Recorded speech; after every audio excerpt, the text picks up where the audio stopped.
But yeah, that's something that we'll take care of later on today. But not really now, or worry about it now because it wasn't a bad idea. But yeah, later on today we'll take care of that.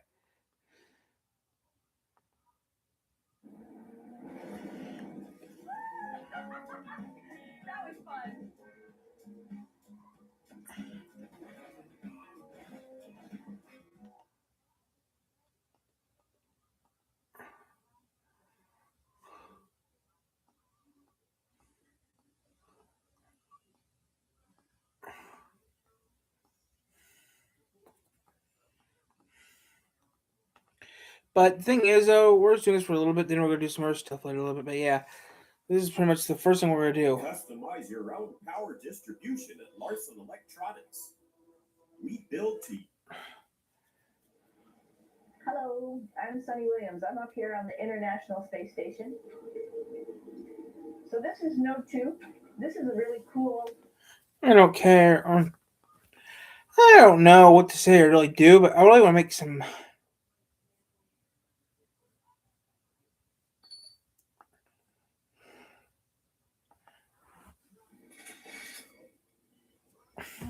You're a mess. I got good news for you. You're gonna have a chance for immortality. As long as nothing happens to that lovely brain.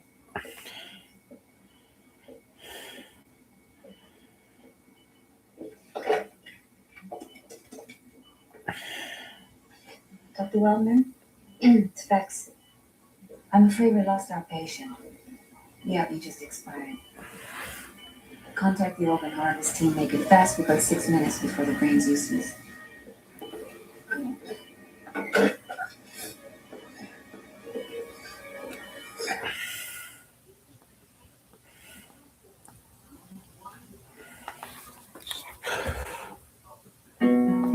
So we're gonna do a little bit of this, a little of that. I really don't know what we're doing right now, but yeah, not doing that. But yeah, we got not really much to do right now until later on. Not really much to actually happen right now. Yes, some things, this and that's gonna happen. Help?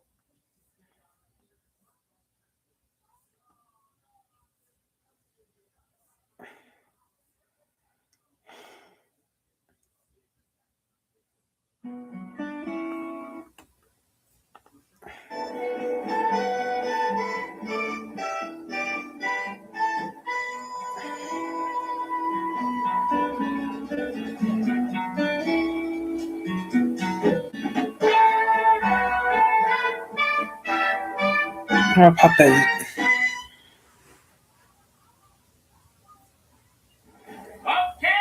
Okay, listen up.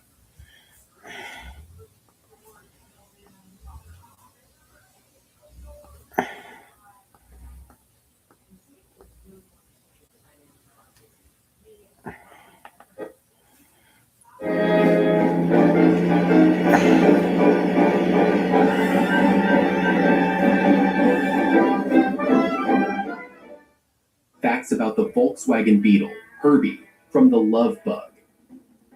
Initially, producer-writer Bill Walsh auditioned about a dozen cars for the role. Among them were Toyotas, Volvos, an MG, a TVR, and the pearl-white Volkswagen Beetle. The crew, curious about each vehicle, would inspect them during breaks. But when they encountered the Beetle, their instinct was to treat it with affection, as if it were alive. That moment sealed the Beetle's fate as Herbie. It might seem obvious, but many Beetles were involved in the making of The Love Bug. For the first film alone, over 20 Volkswagen Type 1 models were customized for specific scenes, such as racing or specific camera angles. Many people are curious about Herbie's name and racing number. Interestingly, the name Herbie was inspired by a skit performed by actor Buddy Hackett, who also named the car in the movie. Producer Bill Walsh witnessed Buddy's act at the Sahara Hotel in Las Vegas and decided to use the name in the film. As for Herbie's racing number, 53, it was also chosen by Walsh, who was a fan of Los Angeles Dodgers pitcher Don Drysdale. number 53 on the team. Most of the Herbie cars in the film retained their stock VW flat 4-cylinder engines, which produced just 40 horsepower. While sufficient for everyday driving, these engines were sluggish, making it challenging to depict Herbie as a fast race car. To address this, at least one Herbie was fitted with a modified Porsche 356 Super 90 engine built by EMPI Racing. This boosted Herbie's power to more than double the stock output, enabling a top speed of around 115 miles per hour. That's not This bad. enhanced version, nicknamed Herbie Number 2, is now in the UK. Contrary to some claims, Herbie was not remotely controlled in this film. Instead, a stunt driver was hidden inside the car, operating it from the back seat. This method, known as the blind driver technique, became a standard practice in Hollywood for creating the illusion of self-driving vehicles. Mm-hmm. Sharp-eyed viewers might spot the top of the hidden driver's head in a few scenes. Did any of the original Herbie cars survive?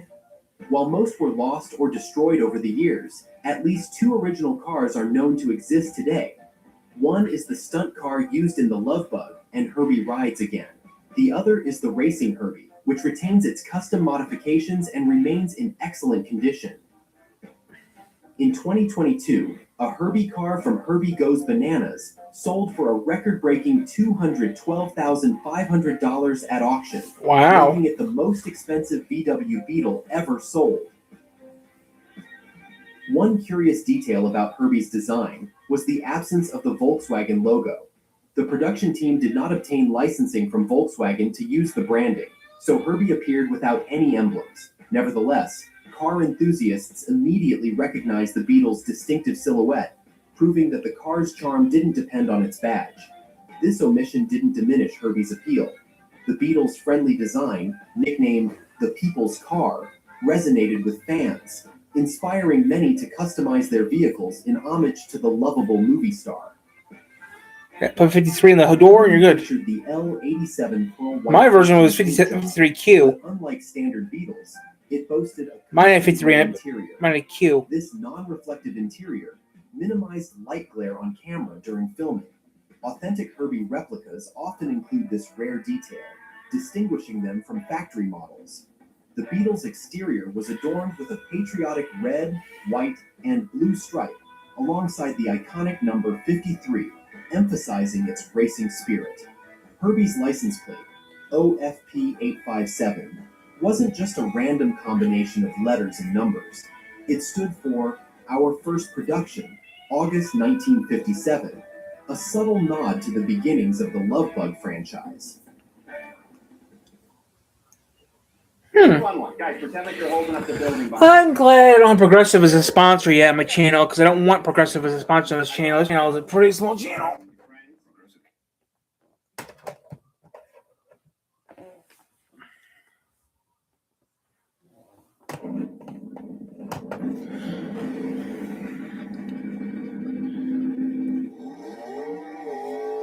Hey folks, and welcome to CarStars' 10 lovely facts about Jim's 63 VW Bug Herbie in the 1969 Disney movie, The Love Bug. Fact number 1. Although the exact numbers regarding how many VW Beetles were used to portray Herbie are a topic of debate, my research indicates that there were 11 different Herbie cars built for this film, composed of a hodgepodge of different mixed and matched parts of 1957 through 1967 Volkswagen Beetles, to portray Herbie throughout the film. Although the car is intended to look like and is generally regarded as a 1963 model, despite multiple model years actually being used in the movie. You may have seen several other sources across the web stating that around 20 or so Herbie cars were built for this first movie, but that number is a bit misleading and often misunderstood. That's because even though there were around 20 VW Beetles acquired by Disney involved with the film, that number is including the several multi-year junkyard Beetles that they sourced for parts to keep the primary Herbie cars going, due to parts such as fenders, bumpers, and doors were constantly being damaged and or modified throughout production. Some may wonder why so many VW Bugs had to be used to portray just one vehicle in a single film. Well, Unlike most other movies of the era that would have just simply used scale models to perform stunts as wacky as needed for this movie, the vast majority of the stunt work for Herbie in this film were indeed done with multiple purpose-built modified full-size stunt cars, as crazy as it sounds, which we'll get into some details of a bit later on. Another common point of curiosity about the car that many have is where did the name Herbie actually come from, and why is it numbered as 53? Funny enough, the car was essentially indirectly named by the actor Buddy Hackett, whose character named the car in the film too. Based on an amusing skit that producer Bill Walsh saw Buddy perform once at the Sahara Hotel in Las Vegas, which the name Herbie was a comical part of, Bill, remembering that performance fondly, selected that name to be used for the car. As for Herbie's racing number of 53, it was also chosen by producer Bill Walsh, who was a fan of the Los Angeles Dodgers baseball player Don Drysdale, as that was Don's number at the time. So that's where the number came from. My number was 53 in basketball. Number 2. The majority of the Herbie cars were powered by their stock flat I got four-cylinder zitters in engines, my eyebrow. outputting around only We're gonna 40 do some gaming at horsepower with 6 4-speed o'clock tonight, but I just be on here for a little bit right now. We're doing some gaming. We're gonna do Forza tonight at 6 o'clock. The stock engine Maybe do an was all-nighter, quite so we'll see what sluggish, happens. with even getting up to 60 miles per hour being quite a chore. However, since Herbie needed to be portrayed as a fast race car in some scenes that could not only take off and stop quickly, but actually be on a racetrack alongside some real race cars of the time, at least one of the VW Beetles was actually fitted with a modified Porsche 356 Super 90 engine built by EMPI Racing, which reportedly had more than double the power of the stock Beetle engine, allowing Herbie to hit a top speed of around 115 miles per hour. Of course, when you double the power in such a car, you also have to make other modifications to accommodate it, so the racing versions of Herbie also had Porsche fin drum brakes, Porsche wheels, weight reduction, wider, more grippy racing tires, Koni shocks all round, uprated front anti-roll bar, an EMPI rear cambered compensator, and an internal 4-point roll bar. All this emergency stuff. All Herbies in the film also had the VW badges removed from the hood, with any other VW badging removed as well, due to the Volkswagen company having no involvement with the film. Fact number 3. Until number 2. The VW Beetle, officially known as the Volkswagen Type 1 initially, emerged from the vision of Ferdinand Porsche and his team in the early 1930s. Their goal was to create an affordable, mass-produced vehicle, the people's car, or Volkswagen in German, to serve Germany's new road network, the Reichsautobahn. The Autobahn. Although often attributed to Ferdinand, the fundamental design concept was actually conceived by Bela Baregni in 1925. The Volkswagen Type 1's production was delayed due to World War II, but it eventually rolled off the assembly line. Initially simply entitled as the VW Type 1, it officially became the Beetle in 1968. Over its remarkable 65-year lifespan, 1938 through 2003, more than 21.5 million Beetles were produced, making it the most prolific car of a single platform. Its rear engine, rear-wheel drive configuration, air-cooled flat-foot Turn into the engine, bus. and timeless design contributed to its enduring appeal. By 1947, VW was exporting Beetles worldwide, and German production totaled around 15.8 million units. Throughout the 1950s and 1960s, the Beetle became a cultural phenomenon, embraced by counterculture movements and symbolizing the free-spirited 60s. Its legacy endures as a testament to automotive history and innovation. Fact number 4. Another common point of misinformation out there is regarding what method was used to portray Herbie driving himself. Contrary to some sources you may have seen, the car was not remotely electronically controlled in this particular film anyway. To create the illusion of Herbie driving autonomously, a stunt driver was hidden inside the specially rigged car, operating it from the back seat area. As you can see here, a number of modifications were made to the interior to allow the car to be controlled from a low-down rear-seated driver. This method, known as the blind driver technique, later became a commonly used stunt driving practice when hiding a driver was called for in later Hollywood films and TV shows down the line. Like Kit. And viewers may have spotted the evidence of this method being used in the film during this scene here, where the top of the back-seated stunt driver's head can just barely be seen, a very small amount here from the front and again from the back. Fact number 5. Now, Let's talk about Herbie stunts, as this is another topic that often has incorrect and misconstrued information out there. The wheelies and pond skipping scenes were achieved through a combination of practical visual effects and basic cable rigging setups. As you can see here in these behind the scenes pictures of the cable rigging system built for skimming across the pond. What do I have today? Just that therapy appointment for inner child work at 11. It's stupid. I hate it. I just want to stay up late and hang out with my friends. So, keep it? Yeah. Smart. Teen diapers can bunch up, but Pampers 360 has an unbeatable set. I don't have to worry about that. The all-new I got nothing to do this week except work. Smell unstoppable. So we're gonna do all nighter in a couple hours. So yeah, I'm gonna do some stuff, but yeah, I'm gonna do all nighter in a little bit. My house is falling apart, but I don't have the kind of cash I need to fix it up. What should I do? Have you thought? Ignore it. These specially rigged setups allowed a significantly lightened, mostly gutted out version of Herbie to be able to be pulled up and down while still moving forward across the pond, making the car move in a skipping across the water-like movement. It should also be noted that for both safety purposes and even further weight reduction, there were no real people in the car for the pond stunt, as they just used these dummies instead. Similarly, the beginning of the wheelie scenes when the front of the car raised up high as well as when Herbie was falling out of the tree were also achieved with similar practical cable rig setups and lightweight Herbies. Then they transitioned to the fast racing Herbie right after. Quite possibly the most dangerous stunt in the film was the Herbie rigged up for the three-wheel driving scene. This scene involved a Herbie modified with a hydraulic post with a wheel that could be lowered down for balancing. However, the car was quite unstable and risky to drive at the speeds they needed, with real stuntmen dangling from it on the edge of an actual cliff at speed, just as depicted in the movie.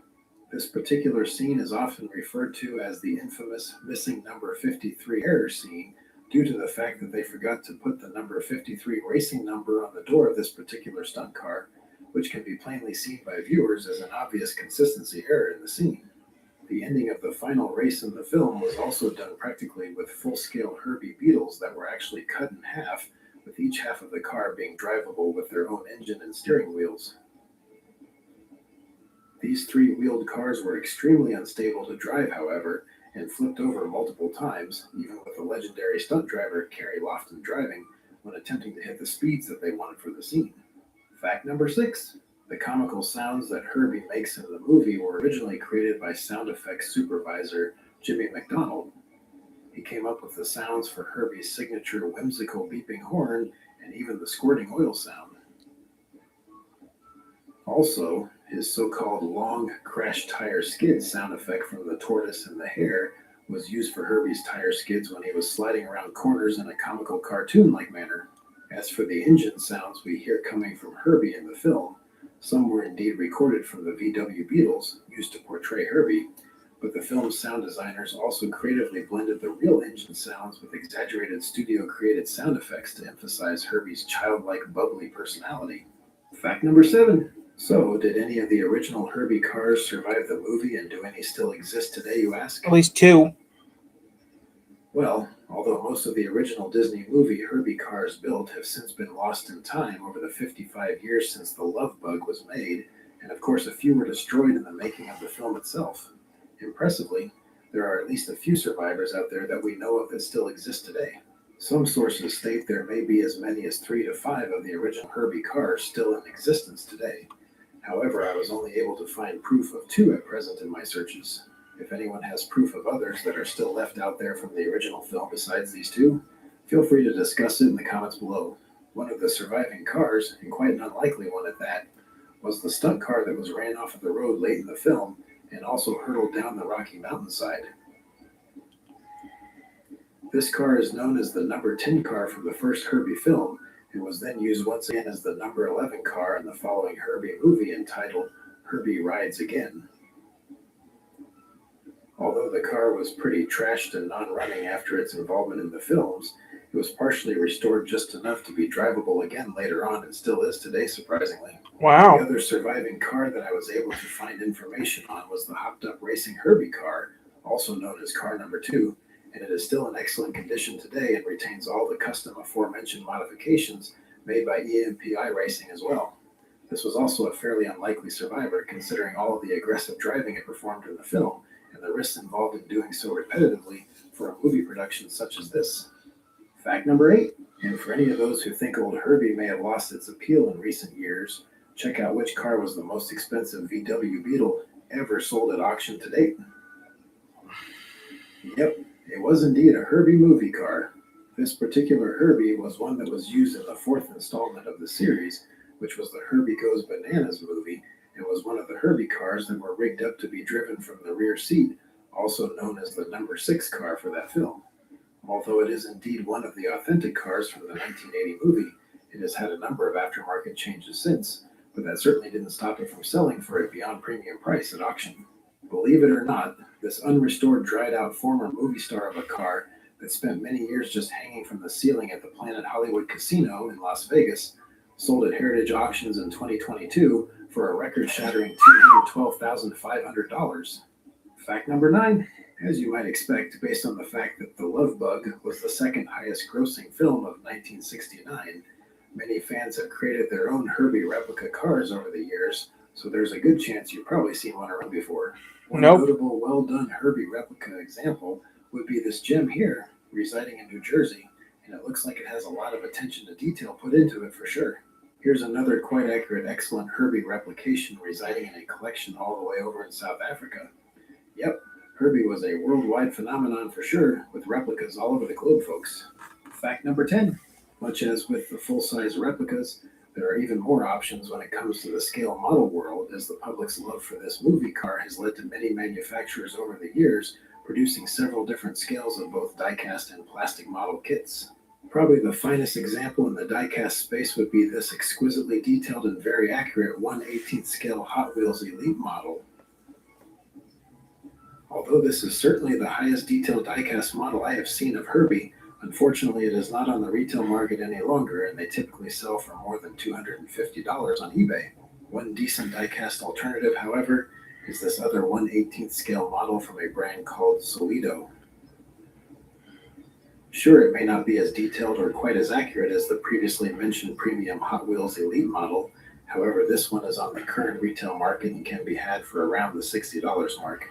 As for the plastic model kit scene, unfortunately all the direct Herbie replica kits are now vintage and are no longer on the current market.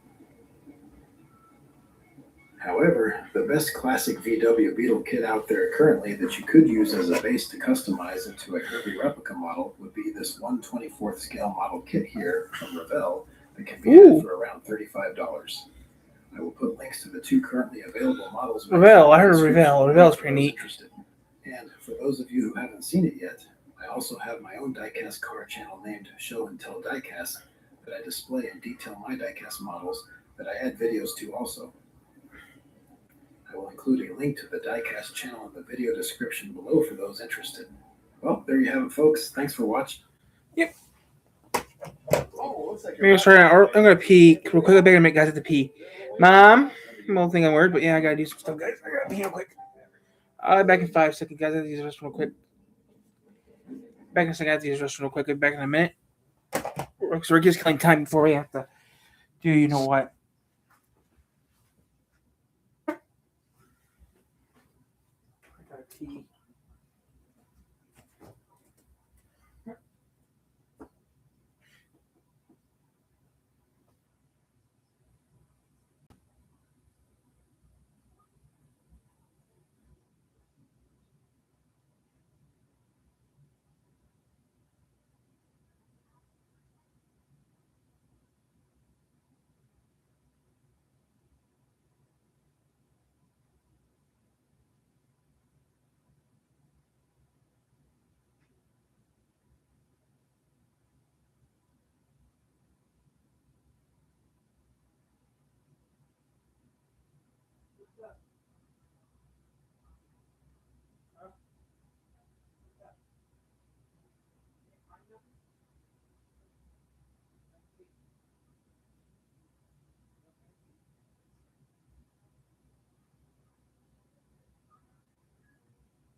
Yeah. All right.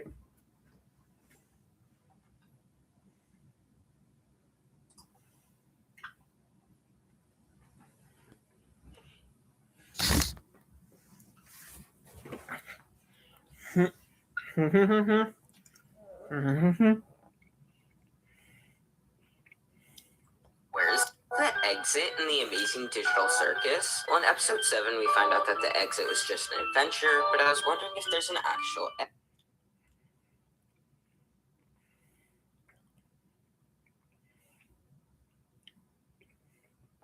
Introducing the Score Bet for Sunday, Monday, or any day that ends in Y. We're with you every game day with all the promo. On out here in real time. You know how we do. You know how we. Hey folks, and welcome to CarStar's 10 Killer Facts about Arnie's 58 Plymouth Fury, aka Christine, the 1983 movie, Christine. Fact number 1.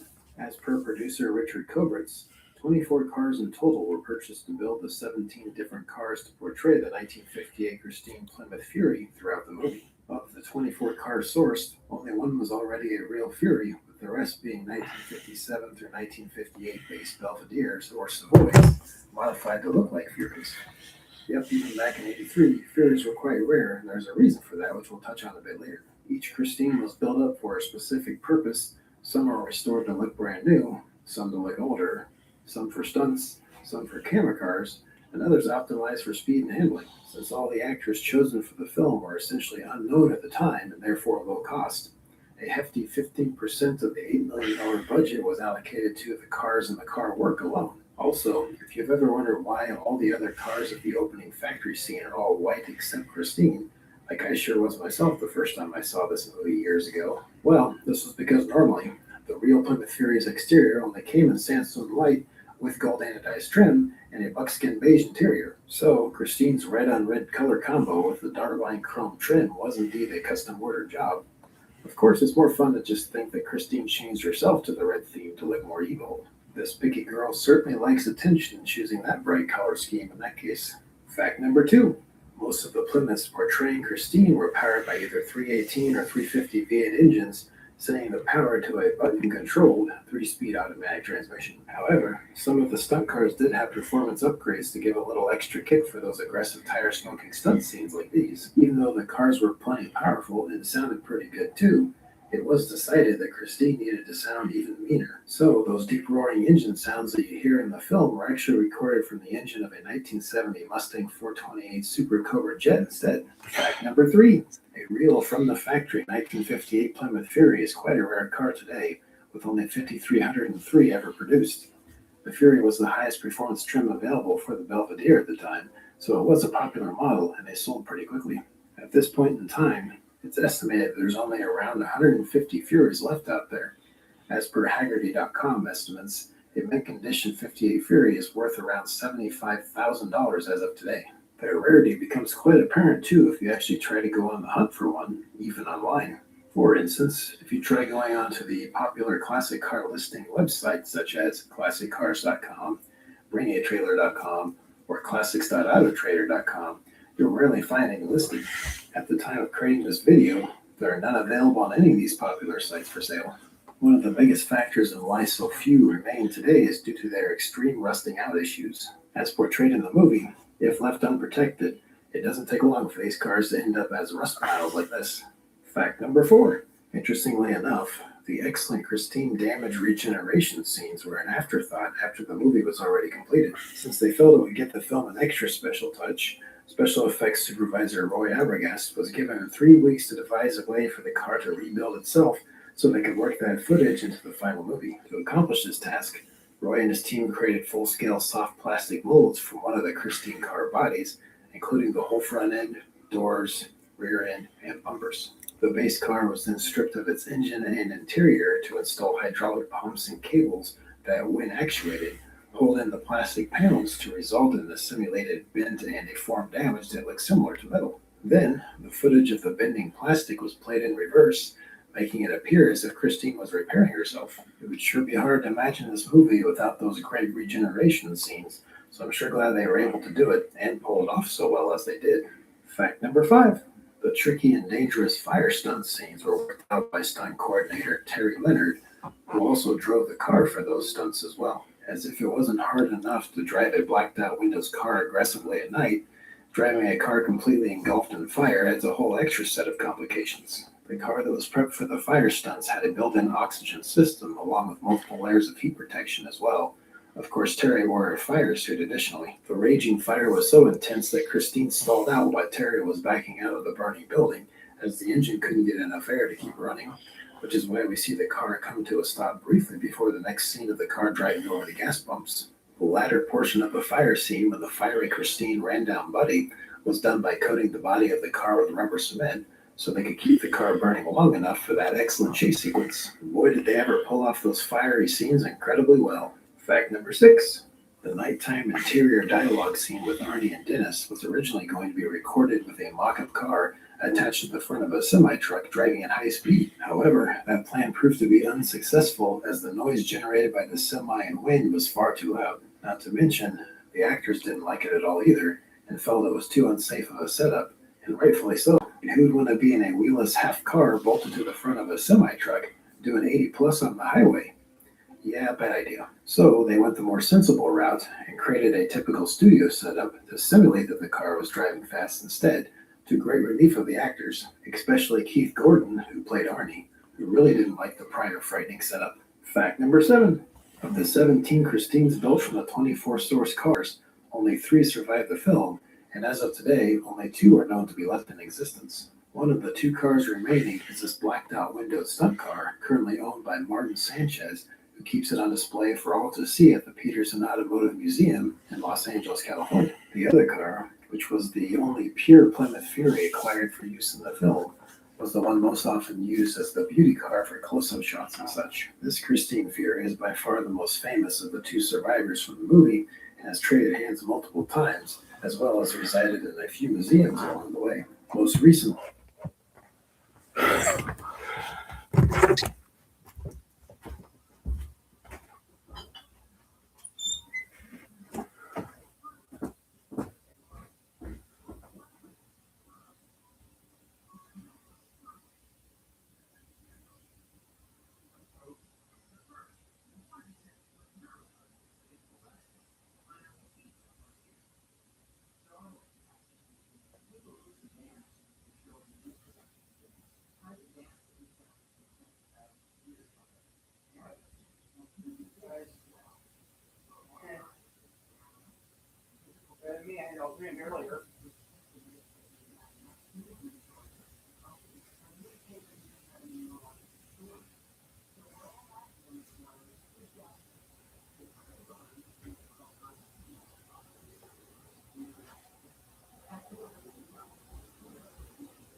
I need to make some money.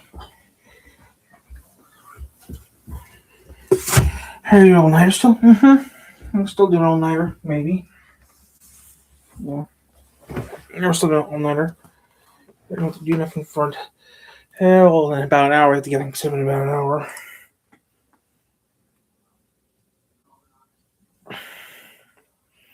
Really?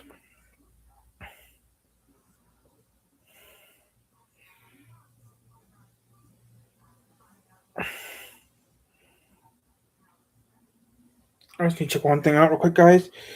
I think, guys, we're killing time until tomorrow. 41 tomorrow, okay.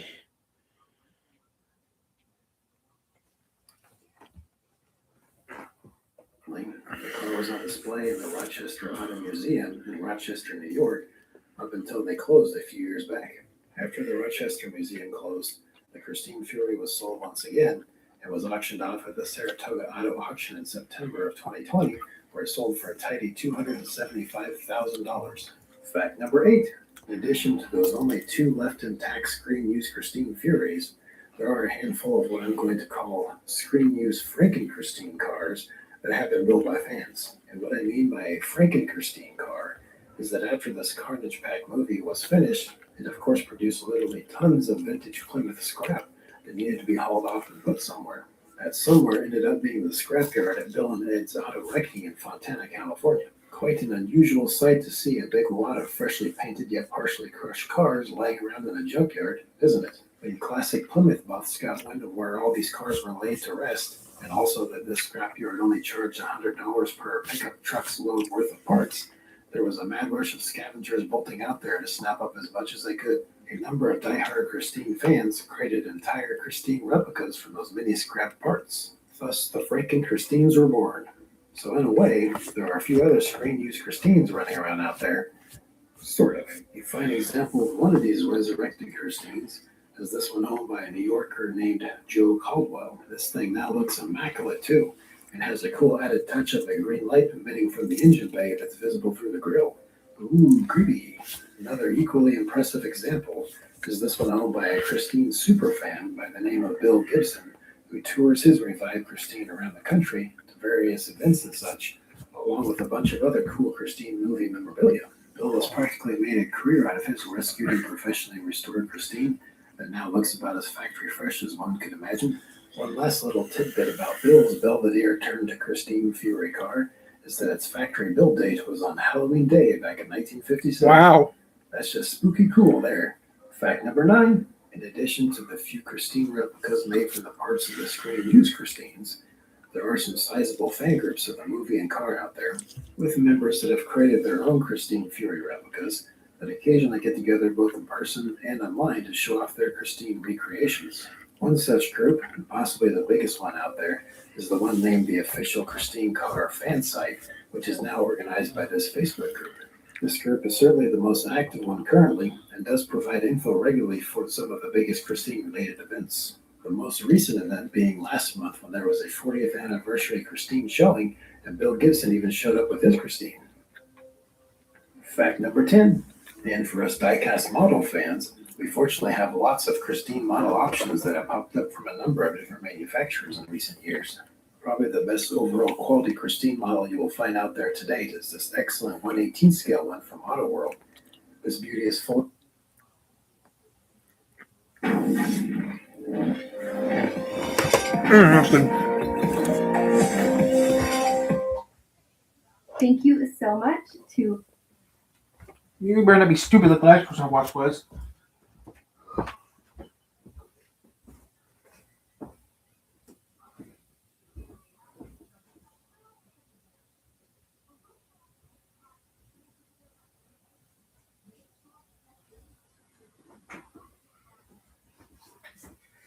I wish I wanted a little house. I wish you wanted a little.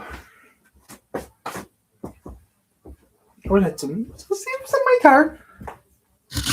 For the thing, I'm gonna have to do some minute for that. Okay, guys, we're just killing some time before we have to do our all-nighter at 6 p.m. So we're just killing some time. Got things to say, put in the chat. I'll read it. Factor for sponsoring today's video, and so happy to be working with them again. Okay. Factor sucks. I'm just gonna sit down and do my meal planning. Just gotta write out some meals, get the groceries, it'll be fine. Like always put. Blah blah blah blah about Factor. No one cares about Factor, so watch the damn movie. Christine.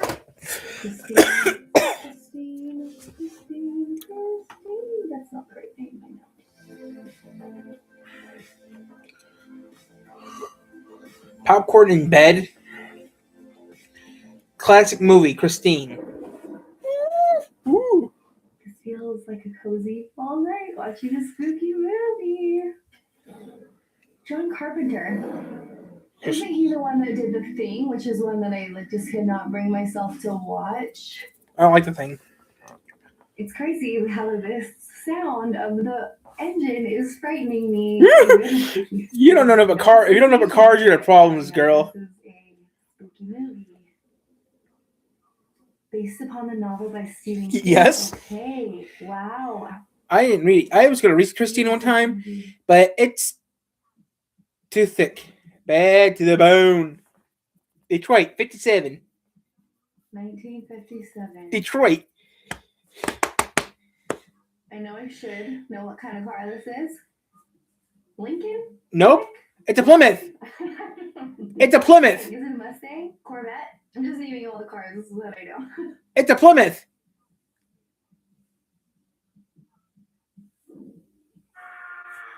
It's a Plymouth. It's a Plymouth. Plymouth is defunct. He's smoking in a brand new car.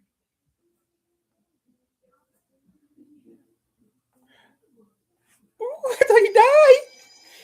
See, wait. What clock was that?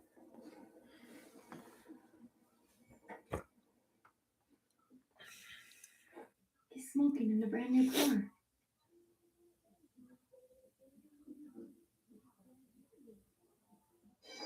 Okay, it's that 2.7 I don't like.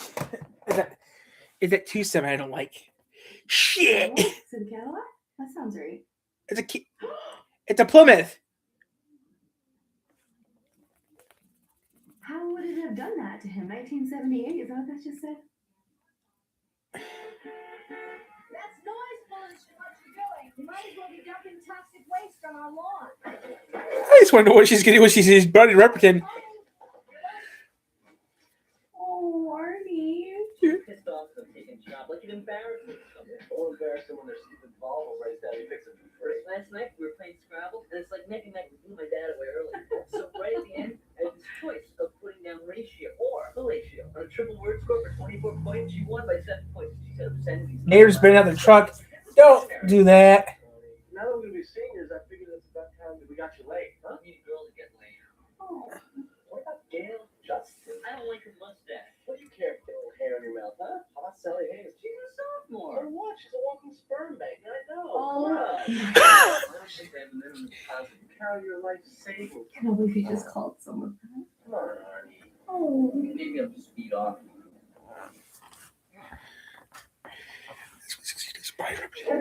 You playing football this year or what? How's it making me? Oh, it's better. Which one's the effects? Hi, Dennis. Oh, high school. I sucked at high school. Yeah. I guess I'll be seeing her out there. CT event.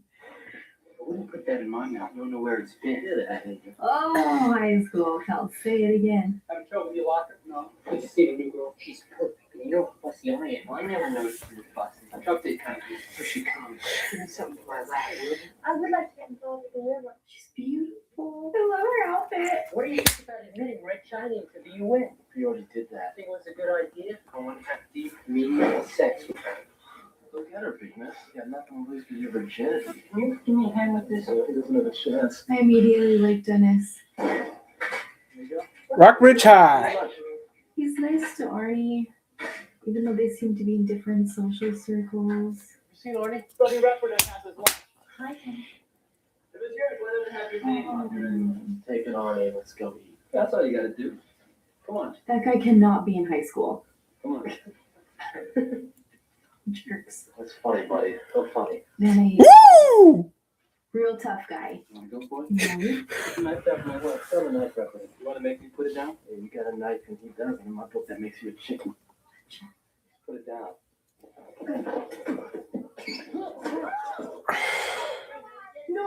No. Makes him wanna cry. Oh! Haven't seen that move before. They started it. That's enough. Shut up, face. Veteran's got a knife. You liar? Oh my gosh. Detention, suspension. Just in here pull a knife on you? Yeah. Empty your pockets, buddy. I will. You think I can't turn out your pockets? Yeah, try, you little bump, and I'll knock you through the wall. You don't empty your pockets right now. I'm gonna call the cops. Go to the office, buddy. Go to the office, buddy. You're 26. Go get a I'll job. fix you. You're gonna lose your time. Go on. Oh no, it wasn't a bad first day. He's a douchebag. That he is. Stop the car. We go Okay, back. I'm done watching this. I know that. Okay, know that. Let's see what else we got here.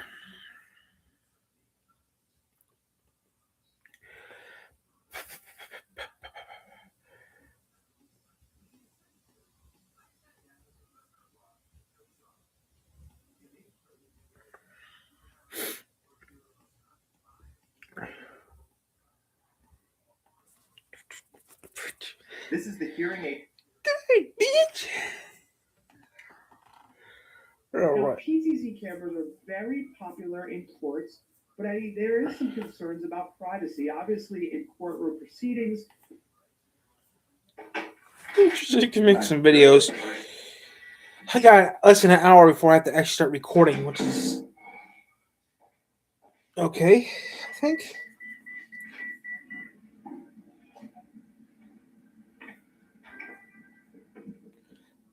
I'm a friend of Sarah Connor. I was told that she's here. Could I see her, please? So, I got a guitar. Say, you could technically go right out to her. You won't get in trouble.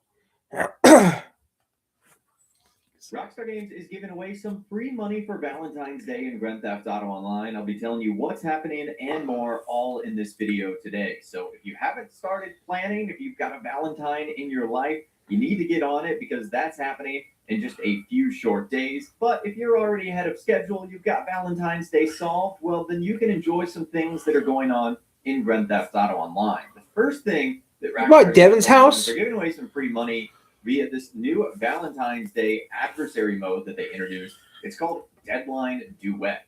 So Rockstar says, spark explosive breakups in Deadline Duet, the new adversary mode that puts the, quote, power-up in Power Couple as you and your partner use twin Shotaro beam trails to destroy opponents in pursuit of triple rewards for the next 2 weeks. Launch this new mode from the featured series and win 2 matches to satisfy the weekly challenge for a sweet $100,000 prize. So Rockstar confirms that the next event week is going on for the next 2 weeks, and while that's happening, you'll get triple rewards for this Valentine mode.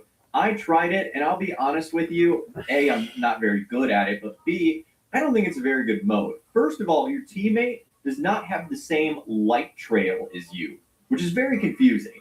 And it's also just, it feels like a tough mode to do well in. I don't know. I played this with a random person. I didn't think it was a great mode. You can let me know if you had a better experience in those comments down below. So honestly, my recommendation is play this now while it's triple rewards and at least win 2 matches so you can get that bonus $100,000 prize. Now, Rockstar goes on to say that celebrating Valentine's Day will give you more reasons to team up because you can get 4 times money. You got an impressor? I don't got one of those. Bodyguard through February 18th. So that's a nice little bonus as well. In case you want the Tron bike in free mode, you can also get 50% off the Nagasaki Shotaro bike from the Legendary Motorsports. I don't want that. And you can also now get a new vehicle, the Pfister Astrale. So this has been Looks a little like a Porsche, 928. GTA Plus members, but now it's available for everyone.